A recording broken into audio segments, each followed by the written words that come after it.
వరిలో ఆకులు పసుపు రంగులోకి మారుతున్నాయా, పిలకలు తక్కువ వస్తుందా లేదా కైరా వ్యాధి కనిపిస్తుందా? ప్రతి సంవత్సరం వేల రూపాయల ఎరువులు ఇంకా మందులు వాడినా ఈ సమస్య చాలా మంది రైతులకు వస్తూనే ఉంటుంది. దీనికి కారణం నైట్రోజన్ కాదు, ఫాస్ఫరస్ కాదు, పొటాష్ కాదు, వీటితో సమానంగా ఉండే అత్యంత ముఖ్యమైన పోషకం జింక్. మరి ఈ జింక్ లోపం వరిలో ఎందుకు ఎక్కువగా వస్తుంది, ఇంకా వరిలో జింక్ ఎప్పుడు వేయాలి, ఎంత మోతాదులో వేయాలి, ముఖ్యంగా డిఏపితో పాటు జింక్ ని ఎందుకు కలపకూడదు, ఈ వివరాలన్నీ మనం ఈ వీడియోలో తెలుసుకుందాం. నమస్కారం రైతులారా, కాత్యాయని తెలుగు యూట్యూబ్ ఛానల్ కు మీకు స్వాగతం. ఇంకా మా ఛానల్ ని సబ్స్క్రైబ్ చేయకపోతే ఇప్పుడే సబ్స్క్రైబ్ చేసుకోండి. రైతులారా, ముందుగా వరిలో జింక్ లోపం ఎందుకు ఎక్కువగా వస్తుందో తెలుసుకుందాం. దీనికి మొదటి కారణం మోనోక్రాపింగ్. చాలా మంది రైతులు ప్రతి సంవత్సరం వరి పంటనే సాగు చేస్తుంటారు. దీంతో ప్రతిసారి వేసిన వరి పంట నేలలోని జింక్ తీసుకుంటూ ఉండటం వల్ల నేలలో జింక్ పోషకం అనేది తగ్గిపోతుంది. అప్పుడు తర్వాత పంట వేసినప్పుడు జింక్ లోపం అనేది మొక్కలో కనిపిస్తుంది. అందుకే నాటిన కొద్ది రోజులకే ఆకులు పసుపు రంగులోకి మారడం ప్రారంభం అవుతుంది. అందుకే సాధ్యమైన వరకు క్రాప్ రొటేషన్ అంటే పంట మార్పిడి చేయడం మంచిది. ఒకవేళ అది సాధ్యం కాకపోతే ప్రతి సీజన్ లో జింక్ ను తప్పకుండా అందించాలి. రైతులారా, ఇప్పుడు రెండో కారణం చూద్దాం. కాంప్లెక్స్ ఫర్టిలైజర్స్ ను ఎక్కువ ఉపయోగించడం. ఈ కాంప్లెక్స్ ఫర్టిలైజర్స్ లో ఉన్న ఫాస్ఫరస్ అనేది జింక్ తో చర్య జరిపి జింక్ ఫాస్ఫేట్ గా మారుతుంది. దీంతో ఇది మొక్కకు అందని రూపంలో మారిపోతుంది. అప్పుడు నేలలో ఎంత జింక్ మోతాదు ఉన్నా మొక్కకు సరిగ్గా అందదు. దీంతో క్రమంగా జింక్ లోపం లక్షణాలు, ఆకులు పసుపు రంగులోకి మారడం, పిలకలు తగ్గడం లాంటివి ప్రారంభం అవుతుంది. మూడవ కారణం పొలంలో ఎక్కువ నీరు నిల్వ ఉండటం. ఎప్పుడు నీరు నిల్వ ఉండటం వల్ల నేలలోని ఆక్సిజన్ తగ్గి అనారోబిక్ కండిషన్ అనేది ఏర్పడుతుంది. అప్పుడు జింక్ అనేది నీటిలో కరగని రూపంలో తయారవుతుంది. మొక్క కరిగే రూపంలో ఉన్న జింక్ మాత్రమే తీసుకోగలదు.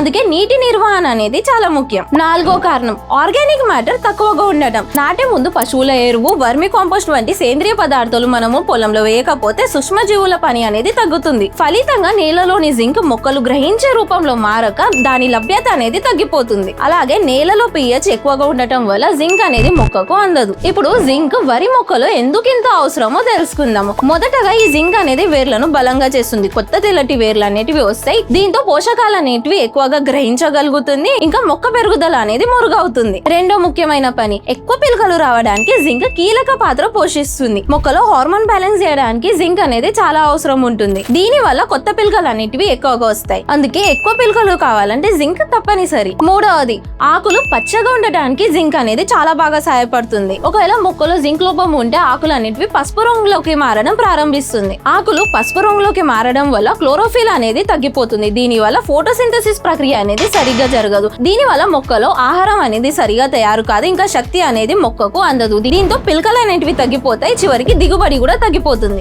నాలుగవది థైరాయిడ్ డిసీజ్. వరిలో కనిపించే థైరాయిడ్ డిసీజ్ కి ప్రధాన కారణం జింక్ లోపమే. దీంతో ఆకులు పసుపు రంగులోకి మారితే గోధుమ రంగు మచ్చలు అనేటివి కనిపిస్తే ఇంకా పెరుగుదల అనేది మందగిస్తుంది. అందుకే సరైన సమయంలో సరైన మోతాదులో జింక్ అనేది మొక్కకు మనం అందిస్తే థైరాయిడ్ డిసీజ్ అనేది చాలా వరకు తగ్గిపోతుంది. ఐదో ముఖ్యమైన విషయం, రైతులారా, చాలా మంది యూరియా వేస్తే సరిపోతుంది అని అనుకుంటారు. ఒకవేళ జింక్ లోపం ఉంటే యూరియాలోని నైట్రోజన్ అనేది మొక్కకు సరిగ్గా అందదు. అంటే యూరియాలోని నైట్రోజన్ మొక్కకు అందాలంటే జింక్ అనేది చాలా అవసరం. ఇప్పుడు ముఖ్యమైన విషయం తెలుసుకుందాం. ఏ జింక్ వేయాలి, ఎప్పుడు వేయాలి, ఎంత మోతాదులో వేయాలి అనేది పూర్తిగా తెలుసుకుందాం. రైతులారా, వరి పంటలో ప్రధానంగా రెండు రకాల జింక్ ను ఉపయోగిస్తారు. అందులో మొదటిది కాత్యాయని జింక్ సల్ఫేట్ మోనోహైడ్రేట్ 33%. ఇది నేలలో వేసే జింక్. దీన్ని మీరు మొదటి దశ ఎరువు వేసే సమయం అంటే నాట్లు వేసిన 10 నుండి 20 రోజుల సమయంలో వేసే చాలా మంచి ఫలితాలు వస్తాయి. కానీ చాలా మంది రైతులు ఇక్కడ ఒక పెద్ద తప్పు చేస్తున్నారు. డిఏపితో పాటు జింక్ కలిపి వేసేస్తున్నారు. అప్పుడు ఏమవుతుందంటే డిఏపిలోని ఫాస్ఫరస్ అనేది జింక్ తో రియాక్ట్ అయ్యి జింక్ ఫాస్ఫేట్ గా మారిపోతుంది. దీంతో మొక్కకు జింక్ అందదు, ఇంకా డిఏపి కూడా అందదు. అందుకే ముందుగా డిఏపి వేయండి, ఆ తర్వాత 15 నుండి 20 రోజుల తర్వాత జింక్ వేయండి. ఇక రెండోది కాత్యాయని జింక్ ఒకరో చిలేటెడ్ జింక్ EDTA 12%. ఒకవేళ జింక్ సల్ఫేట్ వేసిన తర్వాత కూడా ఆకులు పసుపు రంగులోకి మారుతున్నట్లు అనిపిస్తే అప్పుడు చిలేటెడ్ జింక్ EDTA ను ఫోలియర్ స్ప్రే రూపంలో వేయండి. దీని మోతాదు వచ్చేసి లీటర్ నీటికి 1 గ్రామ్ చొప్పున వాడండి.